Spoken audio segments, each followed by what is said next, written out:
Praise the lord Jesus. ಯೇಸುವಿನ ವಾಕ್ಯಗಳೊಂದಿಗೆ ಎಲ್ಲರಿಗೂ ವಂದಿಸುತ್ತಾ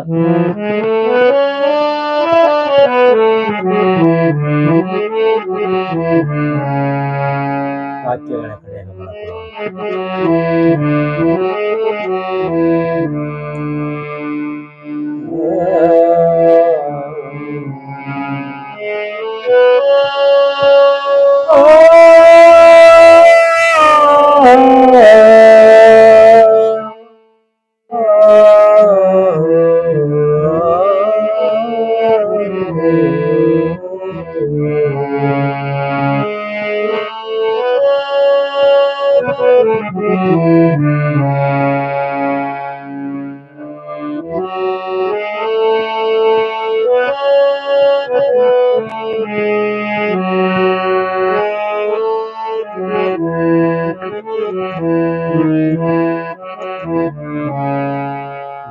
ನೀನಿಲ್ಲದೆ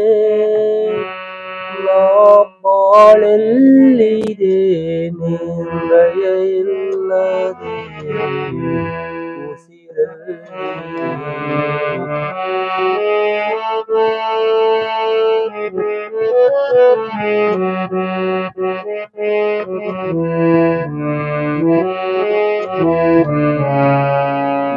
ನಿನ್ನಿಂದಲೇ ನಾ ಬಾಳುವೆ, ನೀನಿಲ್ಲದಿದ್ದರೆ ಮಣ್ಣಾಗಿ ಹೋಗಿರುವೆ, ಮಣ್ಣಾಗಿ ಹೋಗಿರುವೆ. ನೀನಿಲ್ಲದೆ ಬಾಳೆಲ್ಲಿದೆ, ನಿಂದಯವಿಲ್ಲದೆ ಉಸಿರಲ್ಲಿದೆ. ನೀನಿಲ್ಲದೆ ನಾ ಬಾಳುವೆ, ನಿನ್ನಿಂದಲೇ ನಾ ಬಾಳುವೆ, ನೀನಿಲ್ಲದಿದ್ದರೆ ಮಣ್ಣಾಗಿ ಹೋಗಿರುವೆ, ಯೇಸು ಮಣ್ಣಾಗಿ ಹೋಗಿರುವೆ. ನೀನು ಜೀವಿಸುವೆ, ನನಗಾಗಿ ಜೀವಿಸುವೆ, ನೀನು ಜೀವಿಸುವೆ, ನಮಗಾಗಿ ಜೀವಿಸುವೆ. ನೀನಿಲ್ಲದೆ ಬಾಳೆಲ್ಲಿದೆ,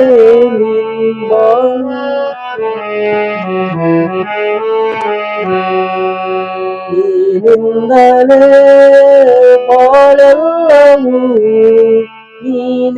ನೀನಿಲ್ಲದಿದ್ದರೆ ಮಣ್ಣಾಗಿ ಹೋಗಿರುವೆ, ಯೇಸು ಮಣ್ಣಾಗಿ ಹೋಗಿರುವೆ.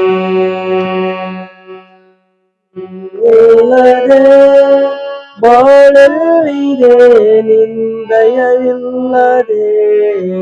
ಉಸಿರಲ್ಲಿದೆ. ನಿನ್ನಿಂದಲೇ ನಾ ಬಾಳುವೆ,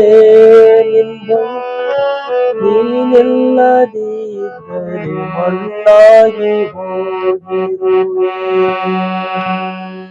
ಯೇಸು ಮಣ್ಣಾಗಿ ಹೋಗಿರುವೆ. ನೀನು ಜೀವಿಸುವೆ, ನಮಗಾಗಿ ಜೀವಿಸುವೆ, ಯೇಸು ಜೀವಿಸುವೆ, ನಮಗಾಗಿ ಜೀವಿಸುವೆ. ನೂರಾರು ವರುಷ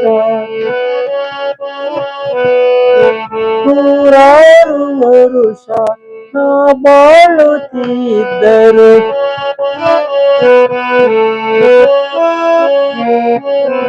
ನೂರಾರು ವರುಷ ನಾ ಬಾಳುತ್ತಿದ್ದರು, ಆ ಒಂದು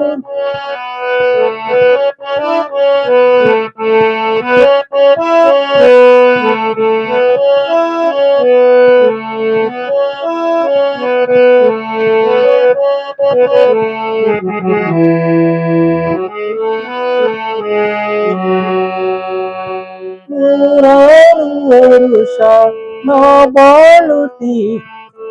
ನೂರಾರು ವರುಷ ನಾ ಬಾಳುತ್ತಿದ್ದರು,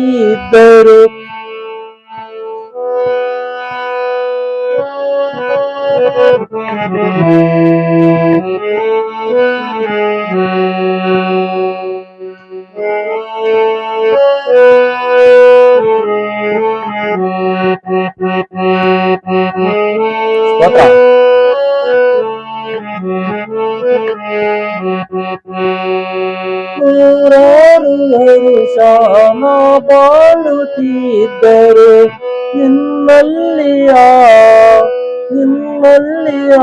ಒಂದು ದಿನ ಬರುವ,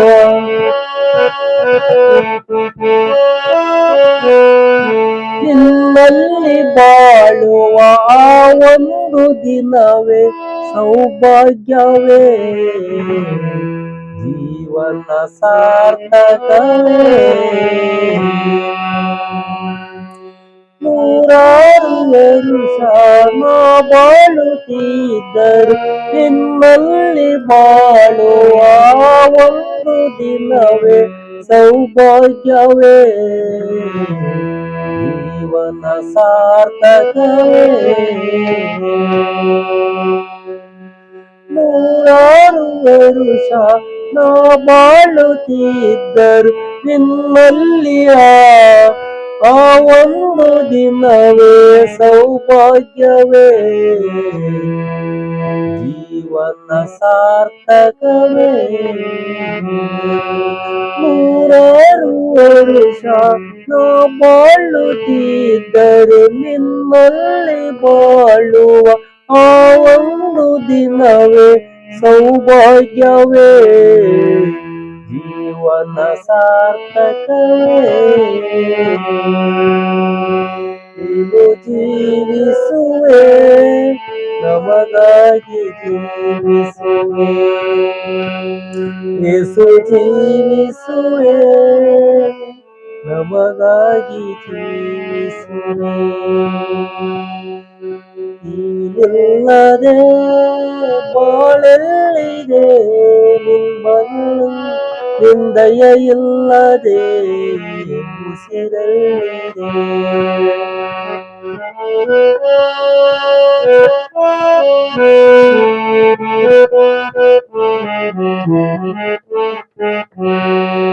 ನಿನ್ನಿಂದಲೇ ನಾ ಬಾಳುವೆ, ನೀನಿಲ್ಲದಿದ್ದರೆ ಮಣ್ಣಾಗಿ ಹೋಗಿರುವೆ, ಯೇಸು ಮಣ್ಣಾಗಿ ಹೋಗಿರುವೆ.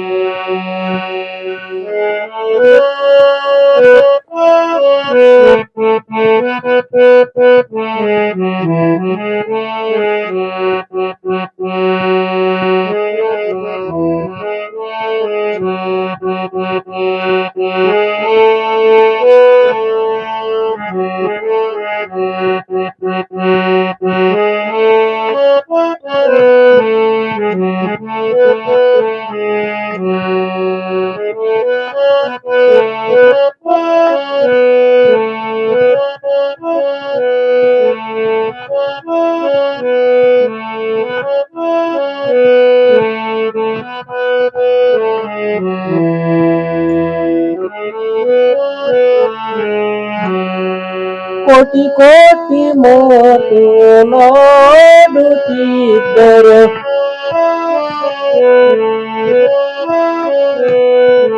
ಕೋಟಿ ಕೋಟಿ ಮಾತನಾಡುತ್ತಿದ್ದರು ಯೇಸು ನೀ ನುಡಿದ ಆ ಒಂದು ಮಾತು ಪರಮಾನಂದವೇ. ಬಾಳೆಲ್ಲ ಬಡಿದಾಡಿಯದೆ ಕೋಟಿ ಕೋಟಿ ಮಾತು ನಾಡುತ್ತಿದ್ದರು ಯೇಸು ನೀ ನುಡಿದ ಆ ಒಂದು ಮಾತು ಪರಮಾನಂದವೇ. ಬಾಳೆಲ್ಲ ಬರಿದಾಗದೆ ನೀನು ಜೀವಿಸುವೆ ನಮಗಾಗಿ ಜೀವಿಸುವೆ ಯೇಸು ಜೀವಿಸುವೆ ನಮಗಾಗಿ ಜೀವಿಸುವೆ. ನೀನಿಲ್ಲದೆ ಬಾಳೆಲ್ಲಿದೆ ಉಸಿರಿಲ್ಲದೆ ಜಯವೆಲ್ಲಿದೆ. ನೀನಿಲ್ಲದೆ ಬಾಳೆಲ್ಲಿದೆ ದಯವಿಲ್ಲದೆ ಉಸಿರೆಲ್ಲಿದೆ. ನಿನ್ನಿಂದಲೇ ನಾ ಬಾಳುವೆ ನೀನಿಲ್ಲದಿದ್ದಡೆ ಮಣ್ಣಾಗಿ ಹೋಗಿರುವೆ ಯೇಸು ಮಣ್ಣಾಗಿ ಹೋಗಿರುವೆ.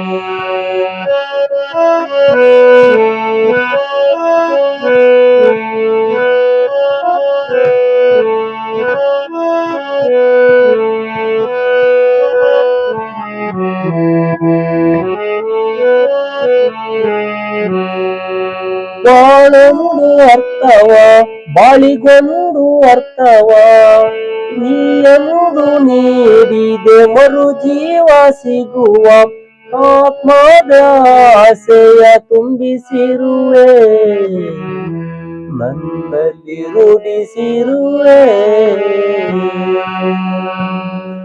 ಬಾಳಿಗೊಂದು ಅರ್ಥವ ನೀ ಎಂದು ನೀಡಿದೆ ಮರು ಜೀವನ ಸಿಗುವ ಆತ್ಮದ ಆಸೆಯ ತುಂಬಿಸಿರುವೆ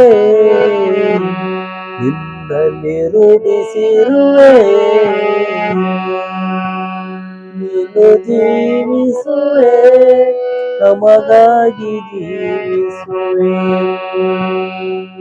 ಯೇಸು ಜೀವಿಸುವೆ ನಮಗಾಗಿ ಜೀವಿಸುವೆ.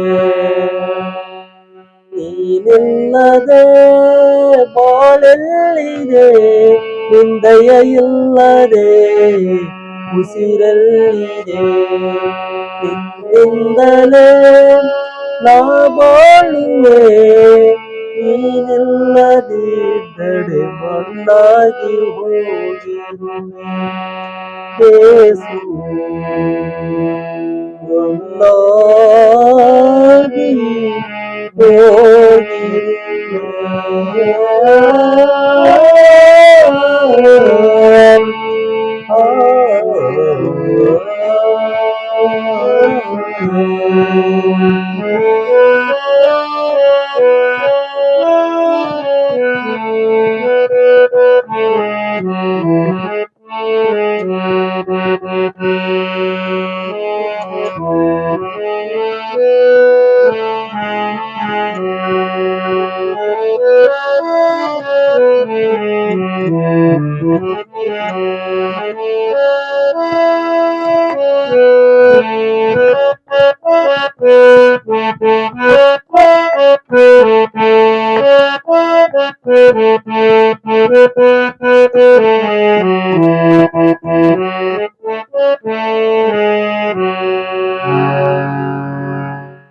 ಆಮೆನ್.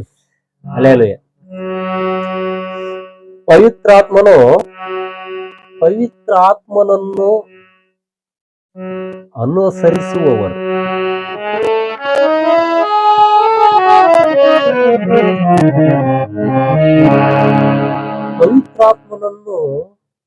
ಅನುಸರಿಸುವವರು ಪವಿತ್ರಾತ್ಮನಿಗೆ ಸಂಬಂಧಪಟ್ಟವುಗಳ ಮೇಲೆ ಮನಸ್ಸಿಡುತ್ತಾರೆ.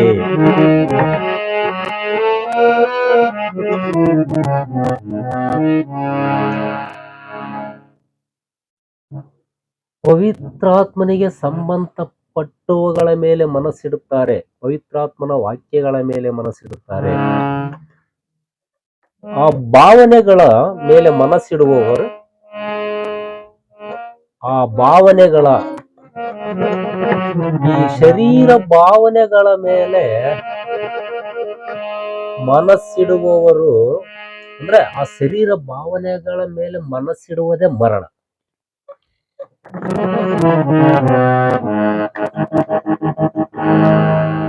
ಶರೀರಾದಿ ಭಾವನೆಗಳ ಮೇಲೆ ಮನಸ್ಸಿಡುವುದೇ ಮರಣ ಎಂದು ರೋಮ 8ನೇ ಅಧ್ಯಾಯ 5 ಮತ್ತು 6ನೇ ವಾಕ್ಯಗಳಲ್ಲಿ ಹೇಳಿದೆ. ಮನುಷ್ಯನ ಆತ್ಮದಿಂದ ನೆನಪುಗಳು, ಊಹೆಗಳು, ಅಭಿಪ್ರಾಯಗಳು ಎಡಬಿಡದೆ ಉಂಟಾಗುತ್ತಲಿರುತ್ತವೆ. ಮನುಷ್ಯನ ಆಶೆಗೆ ಮಿತಿಯಿಲ್ಲ, ಮನುಷ್ಯನ ಆಶೆಗೆ ಕೊನೆ ಇಲ್ಲ. ಪ್ರತಿ ನಿಮಿಷದಲ್ಲೂ ಎಷ್ಟೋ ಸಾವಿರಗಟ್ಟಲೆ ಚಿಂತನೆಗಳು ಮನುಷ್ಯನ ಆತ್ಮನ ತೆರೆಯಲ್ಲಿ ಓಡುತ್ತಲೇ ಇರುವ. ಆದಾಗ್ಯೂ ಜಯದ ಜೀವಿತ ಮಾಡಬೇಕೆನ್ನುವವರು ಈ ಚಿಂತನೆಗಳನ್ನು, ಊಹಾಪೋಹಗಳನ್ನು ಕ್ರಮಪಡಿಸಿಕೊಳ್ಳುವರು. ಎಲ್ಲಾ ಯೋಚನೆಗಳನ್ನು ಕ್ರಿಸ್ತನಿಗೆ ವಿಧೇಯವಾಗುವಂತೆ ಸೆರೆ ಹಿಡಿದು ಕರ್ತನಿಗೆ ವಿಧೇಯರಾಗುವರು. 2 ಕೊರಿಂಥ 10ನೇ ಅಧ್ಯಾಯ 5ನೇ ವಾಕ್ಯ. ಎಲ್ಲ ಯೋಚನೆಗಳನ್ನು ಕ್ರಿಸ್ತನಿಗೆ ವಿಧೇಯವಾಗುವಂತೆ ಸೆರೆ ಹಿಡಿದು ಕರ್ತನಿಗೆ ವಿಧೇಯರಾಗುವರು. ಒಂದು ಬಾವಿಯ ಮೇಲೆ ಎಷ್ಟೋ ಪಕ್ಷಿಗಳು ಹಾರಾಡುತ್ತಾ ಇರುತ್ತವೆ. ಆದರೆ ಕೆಲವು ಪಕ್ಷಿಗಳು ಬಾವಿಯ ಮೇಲೆ ಕುಳಿತು ತನ್ನ ಕೊಕ್ಕೆಯಲ್ಲಿರುವ ಆಹಾರವನ್ನು ಉಗುಳುತ್ತವೆ. ಆವಾಗ ಆ ಉಗುಳುವಾಗ ಆಹಾರದಲ್ಲಿದ್ದ ಬೀಜಗಳು ಬಾವಿಯಲ್ಲಿ ಬಿದ್ದು ಆ ಬಾವಿಯಲ್ಲಿ ಮರಗಿಡಗಳು ಹುಟ್ಟುತ್ತವೆ. ಆ ಮರಗಿಡಗಳು ಹುಟ್ಟು ಅವು ಆ ಬಾವಿಯನ್ನೇ ಮುಚ್ಚಾಕುತ್ತವೆ.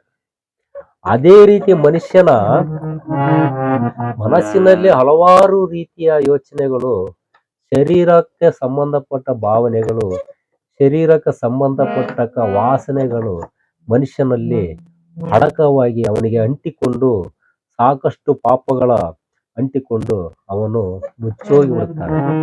ಅವನಿಗೆ ಜ್ಞಾನವೇ ಸಿಗುವುದಿಲ್ಲ, ಅಜ್ಞಾನದಿಂದ ಮುಚ್ಚುತ್ತಾನೆ. ಅವಾಗ ಆ ಮನಸ್ಸಿನಲ್ಲಿ ಬರುವ ಚಿಂತನೆಗಳನ್ನು ಕ್ರಮಪಡಿಸದೆ ಜಾಗರೂಕತೆ ಇಲ್ಲದೆ ಅಂದ್ರೆ ಅಜಾಗರೂಕತೆಯಿಂದ ಕೊನೆಗೆ ಅವನು ಜೀವಿತವನ್ನೇ ಅಂತ್ಯಗೊಳಿಸಿಕೊಳ್ಳುತ್ತಾನೆ. ಏನು ಗೊತ್ತಾಗುವುದಿಲ್ಲ. ಭಾವನೆಗಳನ್ನು ಎರಡಾಗಿ, ಭಾವನೆಗಳು ಮತ್ತು ಚಿಂತನೆ 2 ಭಾಗಗಳಾಗಿ ವಿಂಗಡಿಸಬಹುದು. ಪವಿತ್ರಾತ್ಮನಿಂದುಂಟಾಗುವ ಆತ್ಮನ ಭಾವ, ಮತ್ತೊಂದು ಶರೀರ ಭಾವ. ಮನುಷ್ಯನ ಜೀವಿತಕ್ಕೆ ಭದ್ರವಾದ ತಳಪಾಯವಿಟ್ಟು ಕಟ್ಟುವಂತ ಕ್ರಿಯಾತ್ಮಕವಾದ ಭಾವಗಳುಂಟು. ಮತ್ತೊಂದು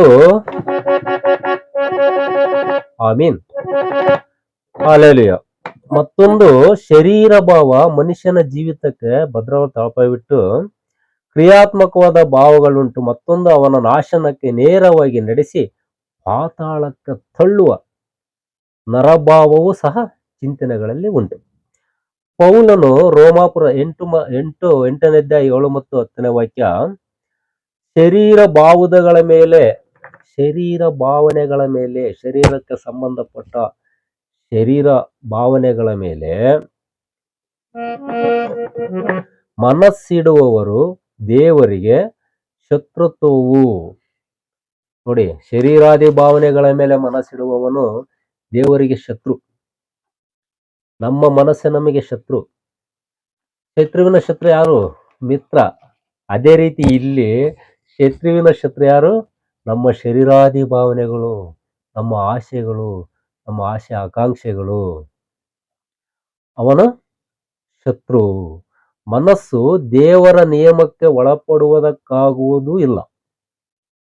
ಅದು ಅಜ್ಞಾನದಿಂದ ಮುಚ್ಚಿರುತ್ತೆ. ಶರೀರ ಭಾವಾಧೀನರು ದೇವರಿಗೆ ಮೆಚ್ಚಿಗೆ ಆಗಲಾರರು ಎಂದು ಆ ವಾಕ್ಯ ಹೇಳುತ್ತದೆ.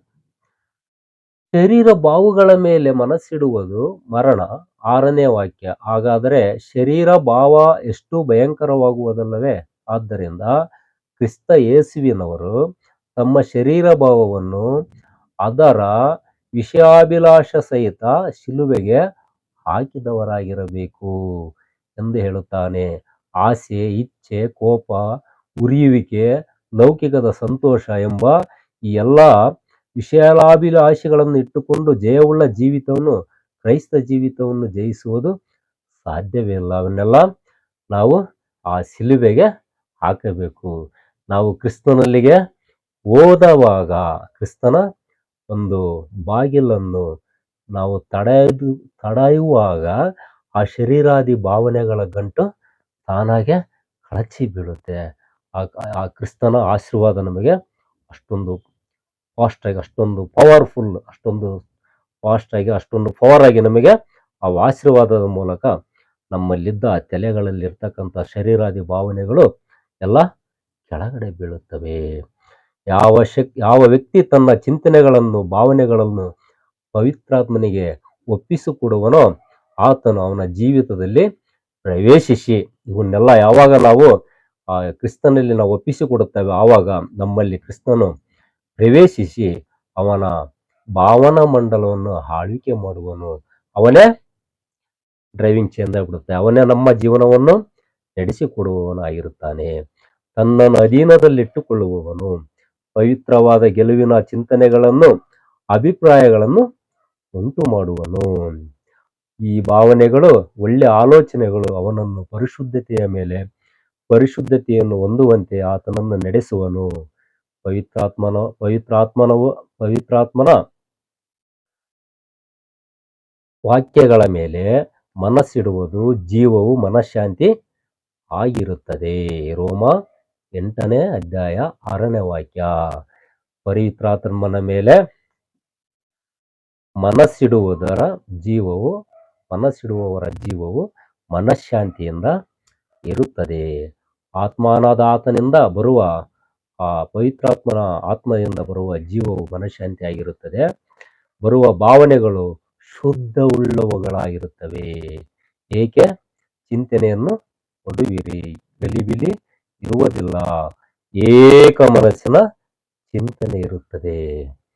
ಅದು ಕುಟುಂಬದಲ್ಲಿ ಏಕ ಮನಸ್ಸನ್ನುಂಟು ಮಾಡುವುದು, ಪ್ರೀತಿಯ ಅನ್ಯೋನ್ಯತೆಯನ್ನುಂಟು ಮಾಡಿ ಉತ್ತಮವಾಗಿ ಮಾರ್ಗಪಡಿಸುವುದು. ಒಂದೆಡೆ ಅದು ನಮ್ಮನ್ನು ಪರಲೋಕದೊಡನೆಯೂ ಪರಲೋಕದ ಕರ್ತನೊಂದಿಗೂ ಒಂದುಗೂಡಿಸುವುದು. ಮತ್ತೊಂದೆಡೆ ಕುಟುಂಬದಲ್ಲಿರುವ ಪ್ರತಿಯೊಬ್ಬರನ್ನು ಪ್ರೀತಿಯಲ್ಲಿ ಬಂಧಿಸುವುದು. ಏಕ ಮನಸ್ಸಿದ್ದರೆ ಮಾತ್ರವೇ ಕಂಡು ಬಂದಲ್ಲಿ ಆಶೀರ್ವಾದವಿರುವುದು. ನಮ್ಮಲ್ಲಿ ಏಕ ಮನಸ್ಸಿದ್ದರೆ, ಪರಿಶುದ್ಧವಾದ ಮನಸ್ಸು, ನಮ್ಮ ಮನಸ್ಸಿನಲ್ಲಿ ಯಾವುದೇ ಸುಳ್ಳು ಪಾಪಗಳು ಯಾವುದು ಇರದಿದ್ದರೆ ಆ ಏಕ ಮನಸ್ಸು ಉಂಟಾಗುತ್ತದೆ. ಆ ಏಕ ಮನಸ್ಸು ಉಂಟಾದ ಮೇಲೆ ನಮ್ಮ ಕುಟುಂಬವು ಸರಾಗವಾಗಿ ಯಾವುದೇ ರೀತಿ ತೊಂದರೆ ಇಲ್ಲದೆ ಆ ಕರ್ತನು ನಡೆಸಿಕೊಳ್ಳುತ್ತಾನೆ.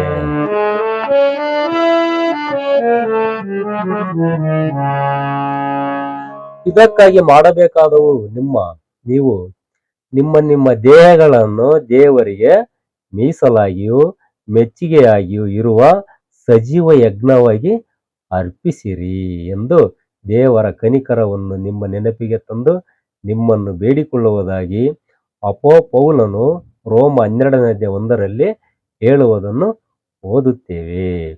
ಶರೀರ ಅಭಿಲಾಷ ಇಚ್ಛೆಗಳನ್ನು ತೊರೆಯಿರಿ, ಆತ್ಮನ ಭಾವವನ್ನು ನಿಮ್ಮಲ್ಲಿ ತುಂಬಿಸಿರಿ. ಯಾವ್ಯಾವುದು ಸತ್ಯವೂ ಮಾನ್ಯವೂ ನ್ಯಾಯವೂ ಶುದ್ಧವೂ ಪ್ರೀತಿಕರವೂ ಮನೋಹರವೂ ಆಗಿದೆಯೋ, ಯಾವುದು ಸದ್ಗುಣವಾಗಿದೆಯೋ, ಯಾವುದು ಕೀರ್ತಿಗೆ ಯೋಗ್ಯವೋ ಅವೆಲ್ಲವುಗಳನ್ನು ಲಕ್ಷ್ಯಕ್ಕೆ ತಂದುಕೊಳ್ಳಿರಿ. ಫಿಲಿಪ್ಪಿ 4ನೇ ಅಧ್ಯಾಯ 8ನೇ ವಾಕ್ಯ. ಆಗ ಎಲ್ಲ ಗ್ರಹಿಕೆಯನ್ನು ಮೀರುವ ದೇವಶಾಂತಿಯು ನಿಮ್ಮ ಹೃದಯಗಳನ್ನು, ಯೋಚನೆಗಳನ್ನು, ಕ್ರಿಯಾ ಯೇಸುವಿನಲ್ಲಿ ಕಾಯುವುದು. ಇದು 7ನೇ ವಾಕ್ಯದಲ್ಲಿ ಹೇಳುತ್ತದೆ. ದೇವರ ಮಕ್ಕಳೇ, ಕರ್ತನ ಬರೋಣ ಸಮೀಪವಾಗಿದೆ. ಕರ್ತನು ಬರುವ ಸಮೀಪವಾಗಿದೆ. ಕ್ರಿಸ್ತನ ಬರೋಣದಲ್ಲಿ ನೀವು ಎದುರುಗೊಳ್ಳುವವರಾಗಿರಲು ಪ್ರತಿನಿತ್ಯವೂ ರೂಪಾಂತರವಾಗುತ್ತಲೇ ಇರಬೇಕು. ಮಹಿಮೆಯನ್ನು ಧರಿಸಿದವರಾಗಿರಬೇಕು. ಕರ್ತನ ಮಹಿಮೆಯನ್ನು ಧರಿಸಿದವರಾಗಿರಬೇಕು. ಕರ್ತನ ವಾಗ್ದಾನವನ್ನು ಹಿಡಿದು ಪ್ರಾರ್ಥನೆಯಲ್ಲಿ ನಿಲ್ಲಿರಿ. ಕಡೆಯ ದಿನಗಳಲ್ಲಿ ನಾನು ಎಲ್ಲಾ ಮನುಷ್ಯರ ಮೇಲೆ ನನ್ನ ಆತ್ಮವನ್ನು ಸುರಿಸುವುದು ಎಂದು ಶಿಷ್ಯರು ಆ ಕೃಪೆಯನ್ನು ಹೊಂದುತ್ತಾರೆ. ಆತ್ಮನ ಬಲವನ್ನು ಹೊಂದಲು ತೀವ್ರಗೊಳ್ಳಲು ಕರ್ತನು ನಮ್ಮನ್ನು ಆಶೀರ್ವದಿಸುತ್ತಾನೆ. ನೀತಿವಂತನ ಬಾಯಿಯ ಸುಜ್ಞಾನವನ್ನು ನುಡಿಯುತ್ತದೆ. ನೀತಿಯು ಫಲವು ಸದಾಕಾಲವಿರುವುದು. ಕೀರ್ತನೆ 112 9ನೇ ಅಧ್ಯಾಯ. ಮಹಿಮೆಯೊಡನೆ ನೀತಿವಂತನ ಕೊಂಬು ಎತ್ತಲ್ಪಡುವುದು. ಕೀರ್ತನೆ 112 9ನೇ ವಾಕ್ಯ. ಯೆಹೋವನು ನೀತಿವಂತರನ್ನು ಕಟಾಕ್ಷಿಸುತ್ತಾನೆ. ಕೀರ್ತನೆ 34 15ನೇ ವಾಕ್ಯ. ನೀತಿವಂತನ ವಂಶವು ಶುಭ ಹೊಂದುವುದು. 112ನೇ ಕೀರ್ತನೆ 112ನೇ ಅಧ್ಯಾಯ ಕೀರ್ತನೆ 3ನೇ ವಾಕ್ಯ. ಈ ರೀತಿ ನಮ್ಮ ಚಿಂತನೆಗಳನ್ನು ನಾವು ಯೇಸುವಿನ ಮೇಲೆ ಭಾರ ಹಾಕಿ ನಮ್ಮ ಸಂಸಾರವನ್ನು ಸರಾಗವಾಗಿ ನಾವು ತೆಗೆಸಿಕೊಳ್ಳಬಹುದು.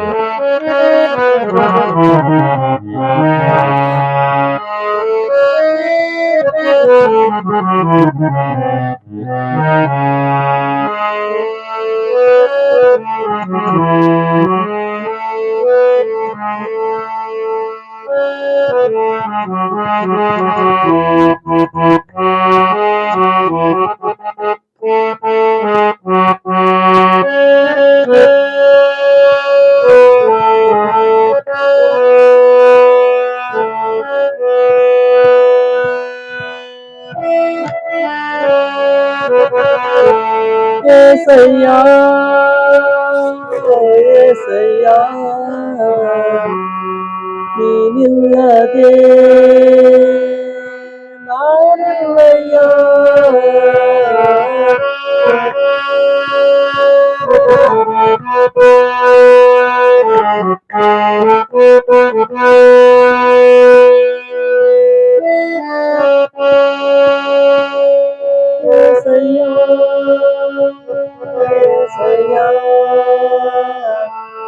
ನೀನಿಲ್ಲದೆ ನಾನಿಲ್ಲಯ್ಯ.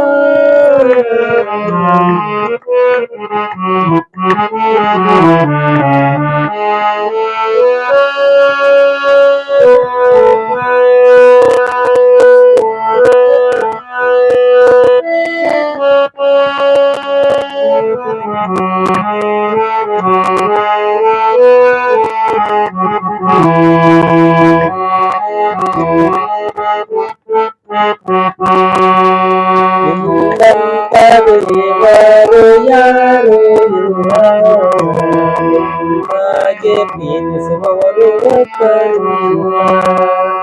ನಿನ್ನಂತ ದೇವರು ಯಾರು ಇಲ್ಲ, ನಿನ್ನ ಹಾಗೆ ಪ್ರೀತಿಸುವವರು ಒಬ್ಬರಿಲ್ಲ. ಏಸಯ್ಯ ಏಸಯ್ಯ ನೀನಿಲ್ಲದೆ ನಾನಿಲ್ಲಯ್ಯ.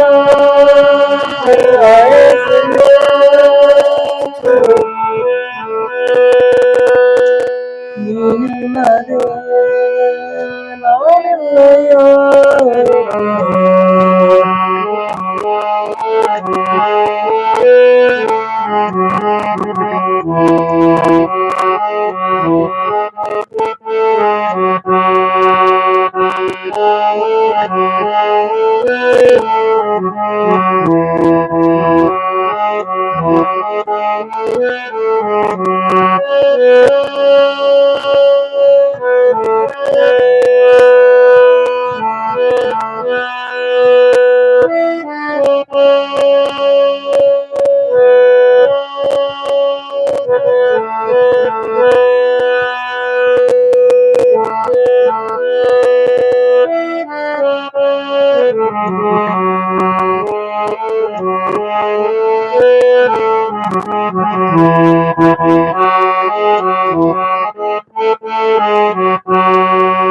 ಆಮೇನ್.